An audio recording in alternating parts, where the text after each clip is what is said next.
We know that every one of us are sent out, di ba? So sa MFC, we also have our own part. So before we are sent out, syempre, bibigyan kayo ng marching orders. Parang ano yan eh, parang military. Before you go out, you have to know kung ano yung ginagawa natin, and you have to know kung ano yung meron tayo, and kung ano yung haharapin natin. So we are divided into 3 talks today, and hopefully, gagaya nung parable of the tawag dito, the mustard seed, di ba? We pray that yung words ni Lord will go onto a healthy, di ba? Yung mood nyo today. So I hope you can get something out of yung talks namin. So first and foremost, brothers and sisters, yan. Sabi ko nga picture namin. I'm just gonna use pictures for my talk. So right now, brothers and sisters, yes, right now there are 2 kingdoms. There are 2 kingdoms in this world. So one is the kingdom of light, and another one is the kingdom of darkness. Diba? So nakalagay dito from John 5:19, it says the whole world lies under the sway of the evil one. Pasensya na hindi siya gano'n nababasa, but the whole world lies under the sway of the evil one. This does not mean that the world is under Satan. Ang ibig sabihin po nito is the world is within reach ni Satan. Okay? Abot tayo ni Satan. So what do we need to do? We need to acknowledge that there is an existence of the kingdom of light and the existence of the kingdom of darkness. Huwag natin ibabaan yan, ipagbawalang bahala that the kingdom of darkness exists. So, tanong natin sa sarili natin, alam naman natin the kingdom of light, these are the minions of Jesus, the angels, diba, the cherubims and everything, all the saints in heaven, yun yung part ng kingdom of light. Pero alam ba natin sino ang nagko-compose ng kingdom of darkness? So who are they? The kingdom of darkness definitely belongs to Satan, and they are the ones who rebel and oppose God. Okay? So I want to point out one important thing, brothers and sisters. Sa kingdom of darkness, hindi lang yan yung mga taong nagre-rebel, hindi lang yan yung mga taong pasaway, hindi lang yan yung mga taong makasalanan. They also, part of that kingdom of darkness is those who have spiritual indifference or neutrality. Anong ibig sabihin natin ng spiritual indifference? Ito yung mga tao or ito yung mga souls na they lack interest in the world. Sila yung mga walang pake, yung mga walang concern, walang emotional engagement with spiritual matters such as faith, religion, and the meaning of life. Ito yung mga deadma na okay na ako dito. Pag ikaw, you belong to that one, it only means one thing. You don't have a connection to the divine. You don't have the connection to the Lord. Pagdating kay Lord, there is no such thing, brothers and sisters. Sinabi ko to last week, walang neutral pagdating kay Lord. Diba? So when it comes to our Lord, if you don't align yourselves to the Lord, if you don't align yourselves to God, then you belong to the kingdom of darkness. Kasi hindi ka kay Lord eh. Diba? So, there is no compromise. It's either you are for God or dun ka sa kalaban. Walang in between na okay na ako dito, hindi naman ako gumagawa ng masama, 'di ba? Hindi naman ako gumagawa, pero hindi mo rin naman sinusunod si Lord. So, mapapabilang ka dun sa kingdom ni Satan. Pero brothers and sisters, hindi nananatiling ganyan. The Lord God did not leave the world as like that. So, may ginawa. God has a plan. Si Lord, nagpadala siya, He created the rescue operation, brothers and sisters. God did not leave the world na meron lang kingdom of darkness and kingdom of light. Jesus did not come, Jesus did not come to the world para lang mag-preach. Hindi siya pumunta dito para lang to teach us good morals and inspire us. He came to launch a rescue mission. Diba? Tayo, alam niyo naman yung fall of man, right? Anong kinain? Anong prutas yung kinain? Sigurado kayo? Apple. Sigurado kayo? Apple. Wala lang kasulat doon na mansanas. Basahin mo. Forbidden fruit lang. Kaya nga. Pilipinas, mango. Cherry. Balikan nyo, walang nakasulat doon. Forbidden Naman sa fruit. it's just a Fruit lang forbidden nakalagay. fruit. But again, Jesus' ministry is not only to say tawag ito, spread the word. Jesus' ministry was created as a direct assault to the kingdom of darkness. Tandaan natin, every demon cast, every sin forgiven, every life restored is a declaration for the kingdom of God. Yun yung purpose ni Lord. Ano ba yung purpose niya? He came to us to what? To save us. Save us from eternal damnation. Diba? Every territory taken back, every chains broken, anytime nag-shift ng allegiance, natatalan pa si Talim. Diba? Tanong ko po sa inyo, ito po, this one is very, very common sa atin. Napansin nyo ba na every time you become close to the Lord, ang daming nangyayari sa atin. Nagkakasakit tayo, nagkaaway kayo mag-asawa, nagkakaroon ka ng problema with yung anak mo. Diba? Napapansin nyo ba yun? Kung bakit ka napapalapit? Ito yun. Bakit ka why do you think that happens? Kasi Satan's mission is to bring everybody to hell, and just as God's mission is to bring everybody to heaven. So Satan's targets are the people who have the strongest faith, because he already has the neutral and the bad ones on his side. So he's trying to influence the strongest in faith, because pag you lose your faith in Jesus, you will end up on his side. Yeah. So, kung before, okay ka lang, balikan niyo yung sarili niyo, am I living in the state of sin? So, kung bakit ka okay before, baka siguro kampante si Talin, ay akin to. Di ba? Akin si Rowel. Di ba? Hindi ko yung bubulabugin. Pero ngayon, si Rowel, Di ba? Pero, Walang sa'yo, Aida. di ba? Pero si Rowel, he's starting to change. Nagiging mabuti na siya. Di ba? So ano nangyayari? Uy, nawawala sa akin si Rowel. Nawawala sa akin si Dennis. I have to make sure that he gets lost and for me to win him back. Kaya doon tayo nagkakaroon ng mga trials sa buhay. So, dinidiscourage niya tayo, huwag mo nang ituloy yan, nakakatamad yan, sarap mag-basketball, sarap matulog. Di ba? Matulog ka na lang, di ba? O punta tayo sa mall, kain na lang tayo, huwag ka na umattend ng household. Pero, Ano yan ba yan? Away na lang. di ba? May kilala din. Basketball na lang tayo. So when Satan's dominion is threatened, he resists. There is a pushback. There is deception. There is temptation. Pag aawayin kayo mag-asawa, tama ba ako? Ano yun? True to life yun. Pero, yan, Jesus' ministry is a direct assault to the kingdom of darkness. So, pero, alam nyo ba that we are, all of us are born into battle. Bago pa tayo pinanganak, nag-i-exist na kingdom of darkness, 6-7, di ba? Oh my God, parang yung mga Hindi, di ba? Nag-i-exist na yung kingdom of light, tsaka kingdom of darkness. So, whether you like it or not, we are always born into battle. Saan ka mapupunta? Sa kaharian ng kadiliman o sa kaharian ng kalangitan? So, sabi dito, all people are born in the spiritual conflict for the hearts, minds, and souls of men. For we wrestle not against flesh and blood, but against principalities, against powers, against the ruler of darkness of this world, against spiritual wickedness in high places. Tandaan, brothers and sisters, I just need to remind you, our struggle is not against people. Hindi tao ang kalaban natin. Ang laging binabanggit sa atin ng Santo Papa is we love. Ano yung binabanggit? We need to love the people, but we need to hate the sin. Right?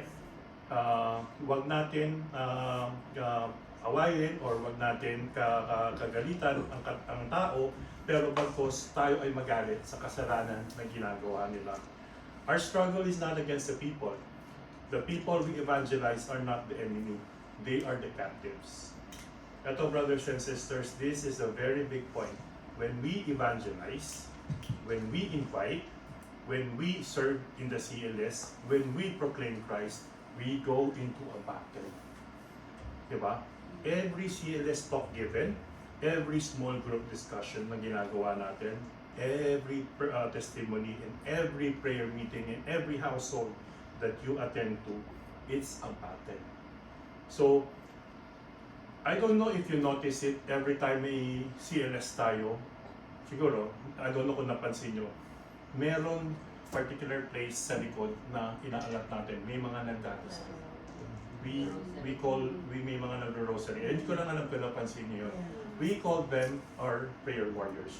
The reason for that is, as the event is going on, we pray to add protection so that we won't be rattled, we won't be harassed, and our plans will be in accordance to God's plan. So brothers and sisters, that is very, very important. When we have an event, we pray for one another. Kasi, as I speak right now, ang daming tatakbo sa isip ko. As you serve, eventually, as you are going to be sent forth, maraming tatakbo sa isip niya, yung pagkain, okay na ba? Yung music, okay na ba? Ay, nakalimutan ko i-practice to. When you get rattled, yung focus mo ngayon is not anymore with the work. Your focus right now is on yourself. And that is where the devil comes in. He will direct you to things na unnecessary. Sabi nga, do not worry. Pero yung mga ganung bagay, pag ikaw in an instant, merong isang missing link sa atin, then definitely that is where the devil will come through.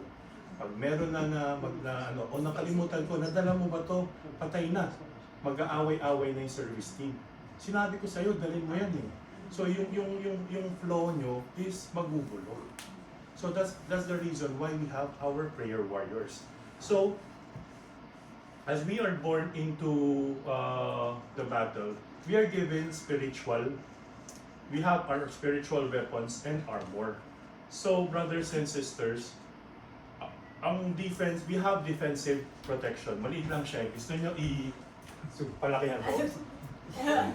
Yeah, so, ang we have defensive protection. The very first is the belt of truth.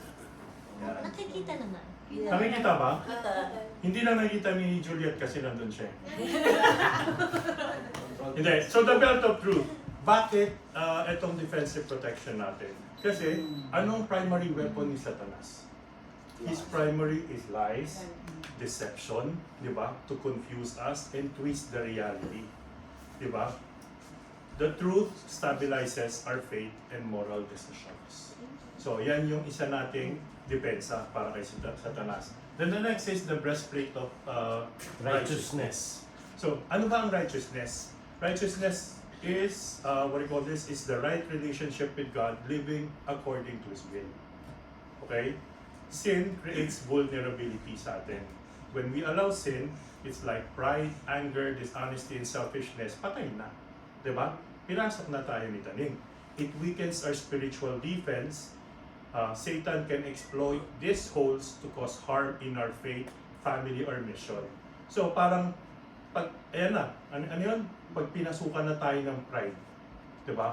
Ay, magtotok ako ngayon.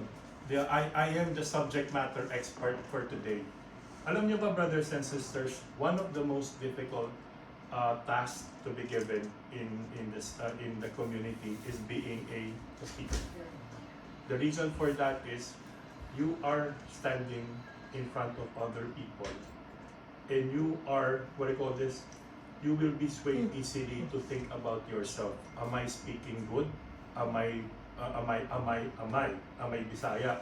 So, yung kumbaga parang ang iniintindi mo is yung sarili mo.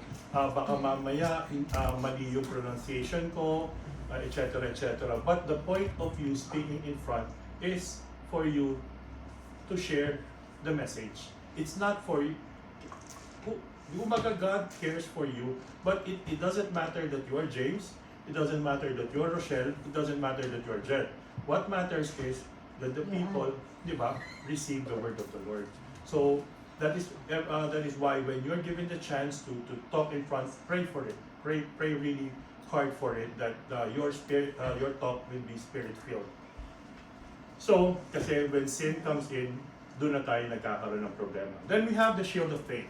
Ano ba ang faith? Diba? It is trust and reliance on God's promises and power. Life brings trials, discouragement, or attacks, lies about your family, mission, or personal. Minsan, you will be doubting the mission itself, especially when we get the burnout, when we get drained. But because of our faith, it blocks these attacks. Na, Lord, ikaw na bahala. Kahit ikaw na bahala sa amin, protektahan niyo po kami. We rest it at the foot of your cross. So, the next defensive protection that we have is the helmet of salvation. Yan. Di ba, nung niligawan niyo si Mrs. or si Mr., kung sino man ang ligaw sa inyo, di ba, gusto niyo lagyan ng helmet, baka para hindi na magbago yung pag-iisip di ba? Lord, binigay mo na sa akin yung, yung God's gift. Sana hindi na siya matauhan. Sana hindi na siya magbago ng isip. Sana, di ba? So, that is the same thing. The helmet purpose is to guard our minds with assurance that our whatever we are doing is focused on the Word. Amen, brothers and sisters? Amen. Then, we have the readiness of the gospel of peace. The gospel of peace is giving us stability and grounding. So, all of these brothers and sisters, this protects us from moral failure, discouragement, division, pride, and spiritual attack. Okay? Klaro po ba? Wala pang question so far? Then, mali ako. Then, aside, pinag-usapan na natin yung defensive weapon. Then we have our offensive weapon. We have one primary weapon, and that is the sword of Spirit, which is the Word of God. The sword is the only offensive weapon in the armor of God. It represents the Word of God, which is used both defensively and offensively. It cuts through lies, temptation, and spiritual opposition. So Satan, anong ginagawa ni Satan? Satan attacks us with deception, temptation, and false teaching. Our scripture equips believers to counter lies using the truth and to take action spiritually. So God's word, it will pierce any heart. It exposes any lies. It breaks any strongholds. Then definitely, brothers and sisters, we have our prayer. Prayer is not a side activity. Prayer activates the armor. Prayer calls down the heaven's power. Prayer is how we fight battles we cannot see. So, klaro tayo yung katotohanan ng salita ng Diyos, ito ang ating tanging sandata laban kay Satanas. So, we have our spiritual weapons. First, the spiritual weapons natin is commitment to Christ's cause. So brothers and sisters, bago kayo kinasal, di ba, you need to be committed to one another. Kasi kung hindi kayo nag-commit sa bawat isa, then there's no use of going through with your marriage, right? So anong hinihingi sa atin? Our first weapon is the commitment. We need to be wholeheartedly dedicated to Jesus. So, hindi ibig sabihin yan is we need to be perfect. Hindi naghahanap ang Diyos ng perfecto kasi nobody's perfect, di ba? But what the Lord is looking for is a passion for God's righteousness. The Lord is seeking for someone who hates evil and a sincere desire to please Him. God is not looking for flawless people. Hindi yung flawless na Belo flawless to God is not looking for flawless people, but He is looking for surrendered people. Our motives must be pure. We serve not for recognition. Yan ang importante. Wag kayong mag-volunteer to look for recognition. Kasi if you are looking for recognition, you can be disappointed. Diba? Kaya sa simbahan, ano yung sinasabi sa simbahan? Sa OLM kasi we are discouraged to clap. Kasi minsan yung choir, they sing, buhos sila. Tapos hindi kayo pinalakpakan. Anong nangyari? Ayoko na mag-perform. Diba? Nagtatampurulot na.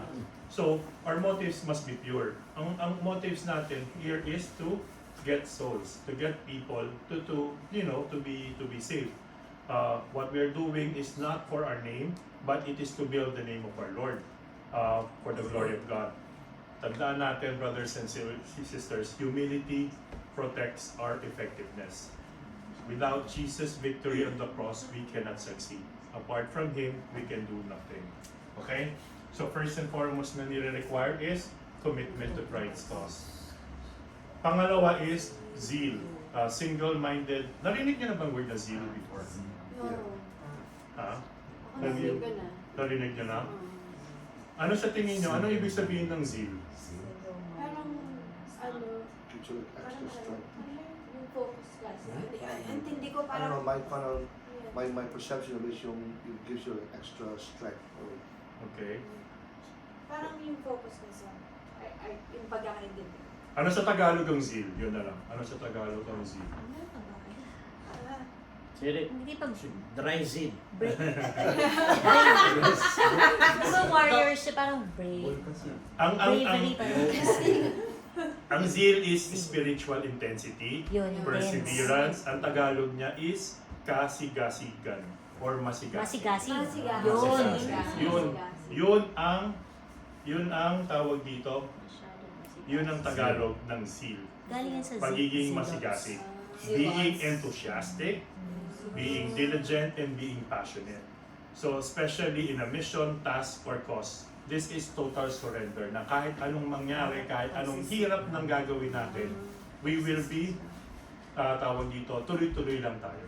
Okay? No divided loyalties. Lahat, sabi nga, nakaka-focus. Nakafocus ka lang. No quitting when things get difficult.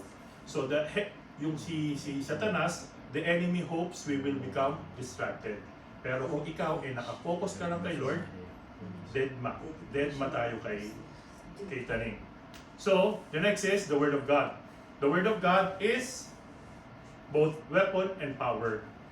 Diba? When we speak God's Word, it carries divine authority. Diba? It reminds us that the gospel came not simply with words but with power. Tandaan niyo yung verse na it says, and the Word became, Was made flesh. diba? Was made flesh. So, yung salita ng Diyos, nandyan yan. It is the Word of God yesterday, it is the Word of God today, and it is the Word of God for tomorrow. So, if we neglect our scripture, if we neglect the Word of God, we dull our sword. We become ineffective. Okay? So, brothers and sisters, the next is spiritual gifts. May natatandaan ba kayo? Alam niyo ba ang mga spiritual gifts? yung gift of discernment, Okay. um, Gift of tongues. So, okay. So, for me to cut it, ang spiritual gifts natin is the gift of wisdom, the gift of knowledge, the gift of faith, the gift of healing, the gift of miracles, the gift of prophecy. Meron ba ako nakasulat na? No. Wala. Okay, so the gift of discernment, tongues, and interpretation of tongues. So I'm just gonna quickly go through. Parang ang hirap i-tawag dito, i-distinguish. Ano ang difference ng wisdom and knowledge? Wisdom is you gain it from your experience. Knowledge is you gain it from yung literal na learning from the book. Okay? So, ang as I was going through this one, the biggest difference between wisdom, ang sinabing wisdom is a supernatural, this is the gift itself, okay? It is a supernatural revelation of specific information or facts that the person could not have known naturally. Okay? So, anong example ng gift of wisdom sa history natin? May natatandaan ba kayo? Again, the definition is a supernatural revelation of facts that the person could have not known naturally. Magkaiba yan sa pagiging magkaiba yan sa pagiging marites na nalaman mo at hindi mo sinasadya. So, ano example? Biggest example is yung kay Sister Faustina when she was revealed yung hell. Diba? So, hindi niya malalaman yun if she was not given that gift. Diba? So, yung knowledge naman, ano naman yung gift of knowledge? It is the revelation of application on how to act on the truth provided. Ngayon, nalaman na natin na merong hell, ano ang gagawin mo para hindi ka mapunta doon? Nakuha niyo yung difference? It's very clear, right? Nalaman yung hell dahil dirigalo, nagkaroon siya ng gift. Not everyone has it, right? But the knowledge on how we deal with problems, on how we deal with how do we counsel people, how should we pray, how we should respond. Mga friends mo, pag lumapit sa'yo na humingi ng tulong, how do you advise them to reconcile? Those are gifts of knowledge na based from experience. Yun yung sinasabi kanina. Okay? So, gift of faith, alam naman natin yan. This inspires the community to trust God in challenging mission work or family challenges. And gift of healing. So, when we came here sa MFC, there's only a few people that we saw that there are gifts of healing. One is Tito Oscar, Oscar Sichua. And yung alam mo yon, may mga talagang may gifted na nakakapagpagaling. But not only, hindi yung gift of healing is not only relegated to pagagalingin ka na may sakit ka. Yung counseling itself is also a gift of healing. When you have a friend that is down, and you say the proper words at the proper time to uplift that spirit, especially when they are, tawag dito, when they're grieving, diba, when they're lost, that is considered gift of healing. That is why siguro mamaya when they talk yung mechanics ng CLS, when you are doing the pray over of the Spirit, so we pray for the gifts, for the Holy Spirit na bigyan tayo. Ano dito sa mga binanggit ko ang gusto natin matanggap? Then we have the gift of prophecy. Sana manalo ako sa loto. Diba? Ano mo yun? Sana makuha ko yung winning numbers. Pero, then, pinaka-importante sa community natin are the gifts of discernment and the gifts of tongues. Okay? The gifts of discernment, it protects the family or individual from negative influences or unwise decisions. Saan natin ginagamit kadalasan ng gifts of discernment? Decision making, right? So, kailangan mong alamin, kunyari household servant ka, yung topics is definitely you have to think of topics na magbabagay sa household mo. You have to discern what you need, what topic you can give to your household. So you pray for it. Lord, bigyan mo ako ng inspiration. And when you pray, when you do worship, you discern kung how will the Holy Spirit lead you. So those are part of it. And the gift of tongues, naririnig nyo yung gift of tongues. Sino sa inyo ang nakapag-manifest na ng gift of tongues? Meron ka ng gift of tongues? That's good. Amen. Just try it. Kaya lang, tinatry lang. Tinatry. We have meron tayong ano na? Iba yun. Ano yun? Tuwing umaga ba yan o tuwing gabi?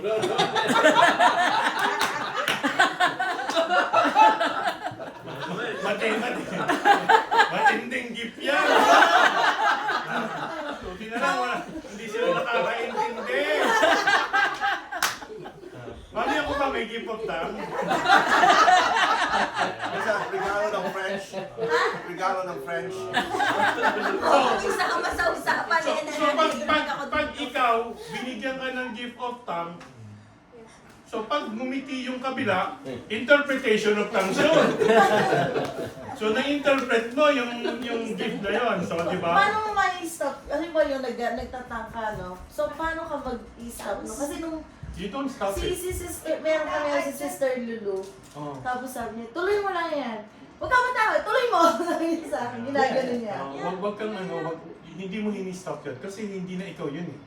Kumbaga nag-manifest na sa'yo yung Holy Spirit. Let it be, di ba? Kasi pag conscious ka, then definitely, di ba, parang hindi pa siya totally blossom. Pero okay lang yun. Kasi nga, you are still in the process of tawag dito, learning your gift and how to handle your gift. So, wag mo siyang i-stop. Diba? Pero wag naman siguro 1 hour nagtatangs ka pa rin, diba? Yaman. Pag dinala mo sa bahay yung tangs mo na yun, Eh, paano ka Training of tongues. Kasi sabi baka mamaya, kasi sabi nila, di ba, you have to be careful pag nagtataka kasi baka mamaya iba yung sinasabi mo. So natatakot ako, sabi ko, baka, ano yun? What if iba yung... Hindi kaya nag-ano ka na Holy Spirit. Bibigyan, you invite the Holy Spirit and That you is will have why- control. Yeah, that is why when you are in a, i-discuss rin mamaya, when you are doing the pray-over session, yung baptism of the Holy Spirit, we, tawag dito, i-blanket ourselves with spiritual, tawag dito, stuffs, like the rosary and everything. We cover that. That's why may nagpe-pray sa inyo. Some things na hindi mo makokontrol, yung prayer warriors, and don't forget, bring your rosary. Hawak-hawak nyo yung rosary sa inyo dahil many things can happen when you are in doing the tongues. Okay? Okay, so next is, ilan ba ang 45 minutes? Alright, so I have 15 minutes there. So we have tawag dito, protection. 12 ka na. Ano? 12 ka na. Hanggang 12. So we have our protection. First and foremost is the truth. These are called the armor of God. Okay? First is the protection, the katotohanan. Di ba? Ano yung kasabihan about sa katotohanan? Truth will set us free. Right? So the truth is our protection against lies. Satan is the father of lies. He will whisper to you that, ano yung sasabihin sa'yo? He will whisper to you that you are sinful, you are not worthy to serve. Satan will tell you that God doesn't love you. Satan will tell you that you're going to fail. Ano ang nangyayari when we are being whispered with lies, brothers and sisters? It creates what? Creates doubt in ourselves, right? And when you have doubt in yourself, what happens? Our faith weakens. Tama? Yung truth anchors us. The truth of God's love, the truth of His promises, the truth of His power. When accusations come, stand by with the truth. Ito ang magpro-protect sa inyo with all the lies. Next is the righteousness. It is protection against sinful desires. So if deception fails, ano na yung susunod? Temptation follows. So pag hindi ka niya nadala sa kasinungalingan, ite-tempt ka na niya. Napansin nyo ba? I don't know if this happens to you pagdating sa misa, ang daming pumapasok sa iyo. Right? Diba? Uy, ang pogi ng pare. Diba minsan ganon? Ang pogi ni father. Hindi na ako ganyan. Diba? Tama ba yun? Uy, diba? Tapos ang dami, after nun, ano na susunod? Ang dami mo nang iniisip. Pero, pumunta ka lang naman doon sa misa na yun para magsimba. So the enemy will bombard our mind with sinful thoughts. But remember, temptation is not a sin unless it is entertained. Hanggat hindi mo in-entertain ang kasalanan, hindi siya magiging, mananatili siyang temptation. Okay? So we must resist quickly. Kaya ako, brothers and sisters, I'll be honest with you. Before kasi pag nagsisimba, lumaki ako na simbang tambay. Yung growing up yung nasa likod ka lang. Lalabas lang. Simbahan sa Pilipinas, nasa labas lang. Pero, if you are going to take seriously yung misa, you really have to really stay in front. Kasi, pag nandun ka sa likod, lahat ng pumapasok dito, diba? Napapansin mo, ba't ka na ng damit na? Sobrang iksi naman nun. Diba? Nawala yung focus. Nawala na yung focus mo. Uy, napakamakasalanan nito. Diba? Judgmental. Tapos judgmental ka. Bakit nagsisimba to? Diba? So, ang dami mong kasalanan. So, for us, kami sa family, as much as possible, we stay in front. Kasi it helps you na hindi ka ma-distract. Okay? So, the next is the gospel of peace. It is protection against comfort. Again, Satan will deceive us. Satan will tempt us. After he fails to deceive us, after he fails to tempt us, ano na yung mangyari? Satan will disturb us. He will make us comfortable. He will offer easiness in life, convenience. Ay, sarap matulog ngayon. Diba? After ko magpala, maghapon. Pero may household kami tonight. Diba? ang sarap dito matulog. Anong nangyari? Kayong mag-asawa, huwag na tayo pumunta ng ako. Diba? So, it will give you, kumbaga yung comfort in life, it now blinds you to continue with the mission. So the gospel of peace puts our shoes on our feet, it sends us out, and call us to live comfort, and at iiwan natin yon. Comfort is often the enemy of calling. So, kailangan yan, we really need to have this, what do you call this? The gospel of peace. Next is the gospel of the faith. It is a protection against unbelief. Doubt will attack us. Ano yung mga kadalasan dinadoubt ko sa sarili? Am I tawag dito? Kaya ko pa ba? Will I fail? I'm not capable of doing this. Ano yun? Pag, I am not equipped. Diba? Puro ganun eh. When you are being called, kunyari, si Brother Ruel, pag tinawag, Brother Ruel, kunyari hindi siya marunong mag-drums. Pag sinabi, Brother Ruel, can you play the drums? No bro, hindi ako marunong. Hindi ko kaya yan, etc. etc. But it's only when you have the courage to stand in front, that is where you need, ay kaya ko pala. Diba? Pag sinabihan kayo, Sister Aida, can I ask you to lead or read the prayer in front? Or, Brother Dennis, can you lead the worship? Hindi ko kaya yan, bro. I'm still too young. Hindi ko pa alam yan. Huwag kayong matatakot nun. Kasi, God will always be with you. Okay? Tandaan natin, this is not our work. This is not Dennis' work. This is not Brother James' work. But it is God's.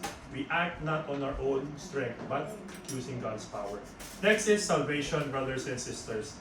Protection in every circumstances. Salvation is pictured as a helmet. Tawag dito. The enemy may attempt discouragement.